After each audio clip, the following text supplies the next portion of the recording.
M13. Back onto the original topic of living in Asia. Whoa. Only had one hand on the steering wheel, on the handlebars. Yeah, pros and cons. In the beginning, one of the cons is foods, because foods is an uncountable noun, but you can add plural onto an uncountable noun when you're referring to different kinds of that thing to different kinds of that thing.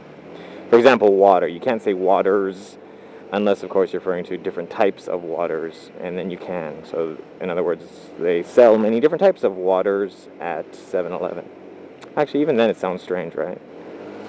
But you could say the waters of Manitoba are, because referring to rivers, lakes, and I guess there's a bay in Manitoba as well. So the waters of Manitoba are all naturally clean. See, in a sentence like that, it can be used as a plural. Anyways, I totally forgot what I was just talking about. Jeez, what was I? I think I even... Oh yeah, living in Asia. Foods. There you go. Yeah, food's a problem because you can't read the menus. So and you can't read the signs on the restaurants. So it's really bothersome trying to find your meals every day because you don't know where to, you don't know what anything serves. You walk around, everything's in Chinese. You're like, it's all Greek to me, which in fact is not true, because if it was Greek, it'd be more legible, because Chinese is more confusing than Greek. And so yeah, so you're trying to, and it's really difficult in the beginning. You end up finding like one or two places that serve something that you like, and then you just eat that all the time. And then then you start to go crazy, and then you gotta like try to search to find something else. It's always nice going back to like Canada or America, and everything's in English, and you can just ride along and see like all these different restaurants. You can just ride down the street and just read each one, and then you see what you want to eat, and you go and you eat it. So yeah, that'd be one of my. I'd say that's one of the most difficult things when you with regards to like what's that called? It's not climatizing. It's I forget. Something like that. Something like climatize. I forget. Okay, older lady. Careful, man. Let's just go in the oncoming lane.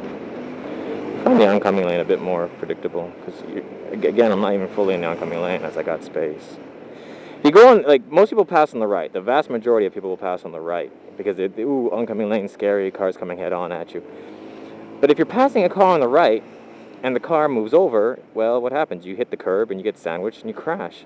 If you're passing a car on the left and this car moves over, what happens? Well, that car sees you moving over and he moves over too, and you don't crash. You follow me? When you're passing on the right, like those guys that I'm passing, in general, you have no way out, because once this guy does something dumb, that concrete curb is not going to get out of my way, so you get sandwiched. But when I'm repeating myself, but that's okay. When you're passing on the left, if this car does something dumb, that car will see that car doing something dumb, and he'll either jam on his brakes or move over a bit further as well, and hopefully then you'll still have room to be able to fit by. So even though the vast majority of people will pass on the right in the mountains, I still prefer to pass on the left.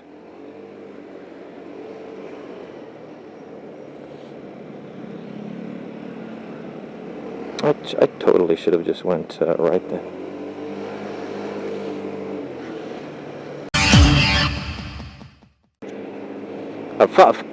A fun drug for people to be on and you to be around them would be LSD. If you got friends that do LSD, hang around with them when they're on it. You shouldn't do it yourself, but hang around with them. Because there's people who are on LSD are like the easiest people to like trick and fool in the world, and you can have fun with them. You can just be like, just walking along 1 second, and then you can like kind of like keel over and grab your stomach and pretend you're oh god, and then they'll just be like, they'll get all panicky and they'll start hallucinating and seeing you vomit blood and stuff, and they'll start screaming, and then you can just like jump up and go, just kidding, I'm fine, and then they'll start to laugh, and then you can keel over again, no, I'm kidding again, I'm actually dying, and then they'll be like, oh no, and they'll start to cry, and or you can just, you don't even have to put that much effort into it. You can just be like, hey man, there's spiders all over your face, and then watch the fun, like LSD. People on LSD are fun to hang around with.